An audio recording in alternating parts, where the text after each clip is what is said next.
ஓம் சாயிராம். ஸ்ரீ சாயியை பணிக. அனைவருக்கும் சாந்தி நிலவட்டும். நல்லதே செய்வோம், நல்லதே நடக்கும். சாராம். இன்னைக்கு விஷ்ணு சகசரநாமம் 57வது திருநாமம்.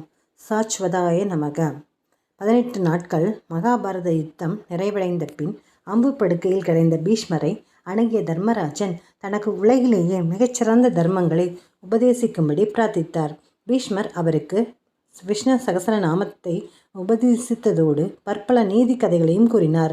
அப்படி அவர் கூறிய பல கதைகளுள் இதுவும் ஒன்று. சமுத்திரராஜனின் மகளாக பார்க்கடலில் தோன்றிய மகாலட்சுமி திருமாலுக்கு மாலையிட்டு அவரது திருமார்பிலும் அமர்ந்து கொண்டாள். இதனால் சமுத்திரராஜன் திருமாலுக்கு மாமனார் ஆகிவிட்டார். அதனால் அவருக்கு கிடைத்த மரியாதைகளை கண்டு வியந்த பிறகு முனிவர் சமுத்திரராஜனைப் போல தானும் திருமாலுக்கு மாமனார் ஆக விரும்பினார். மகாலட்சுமியிடம் சமுத்திரராஜனுக்கு நீ மகளாக அவதரித்தது போல எனக்கும் மகளாக வர வேண்டும் என்று பிரார்த்தித்தார். அவரது பிரார்த்தனையை ஏற்ற மகாலட்சுமி பிருகு முனிவருக்கும் அவரது மனைவியான கியாதிக்கும் மகளாக அவதரித்தாள். பார்க்கவி என்று அவளுக்கு திருநாமம் சூட்டினார். பிறகு திருமால் வந்து பார்க்கவியை திருமணம் செய்து கொண்டு பிருகுவுக்கு மருமகனானார். பின் பார்க்கவியை அழைத்து கொண்டு வைகுந்தத்துக்கு திருமால் புறப்பட்டார். அப்போது தன் தந்தையை கௌரவிக்கும் விதமாக ஒரு புதிய நகரத்தை நிர்மாணித்து அதில் பொன் நிறமான கோட்டையும் அவருக்கு கட்டி கொடுத்தாள் பார்க்கவி. கோட்டையின் சாவியை பிருகு முனிவரிடம் தந்தாள். சில காலம் கழித்து மகாலட்சுமி அந்த கோட்டைக்கு செல்ல விரும்பி பிருகுவிடம் சாவியை தருமாறு கேட்டாள். ஆனால் தந்தைக்கு பரிசாக தந்த பொருளை நீ எப்படி கேட்கலாம் என்று கேட்ட பிருகு சாவியை தர மறுத்துவிட்டார். இச்செய்தியை கேள்விற்ற திருமால் பிருகுவிடம் வந்து அவருக்கு அறிவுரை கூறினார். ஆனால் திருமால் மீது கோபம் கொண்ட பிருகு மகரிஷி, தேவாதி தேவனான நீ இருப்பதால் தான் என்னை போன்ற மனிதனின் எண்ணங்களும் துன்பங்களும் உனக்கு புரிவதில்லை. நீயும் எங்களைப் போல பூமியில் பல பிறவிகள் எடுத்து நாங்கள் படும் துன்பங்களையும் அனுபவிக்க வேண்டும் என்று திருமாலுக்கே சாபம் கொடுத்தார்.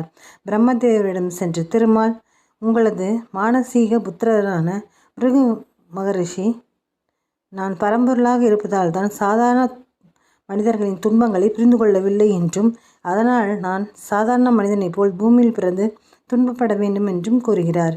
எனவே நான் உலகை படைக்கும் பொறுப்பை உங்களிடமும் அளிக்கும் பொறுப்பை பரமசிவனிடம் அளித்துவிட்டு என் மாமனாரின் வீடான பார்க்கடலில் ஓய்வெடுக்கச் செல்கிறேன்.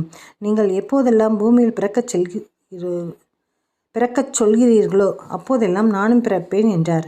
அதை கேட்ட பிரம்மா, எம்பெருமானே, இப்படி ஒரு நாடகத்தை நீ நிகழ்த்தலாமா? உலகை நான் படைப்பது போலவும் சிவன் அழிப்பது போலவும் தோன்றினாலும் உண்மையில் எங்களை இயக்கி இச்செயல்களை செய்விப்பவன் நீ என்றோ. ஆனால் நீ ஒரு லீலை செய்ய திருவுள்ள பற்றிய பின் அதை எங்களால் மாற்ற இயலாது. எனவே நீ பார்க்கடலில் ஓய்வெடுத்துக்கொள். உன் அருளால் நான் படைப்பு தொழிலை செய்கிறேன்.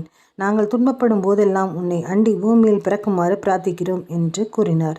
இவ்வரலாற்றை தர்மராஜனுக்கு சொன்னார் பீஷ்மர். மனிதனைப் போல பிறந்து துன்பப்பட வேண்டும் என்று பிறகு தந்த சாபத்தை ஏற்ற பிரம்மாதி தேவர்கள் பார்க்கடலுக்கு சென்று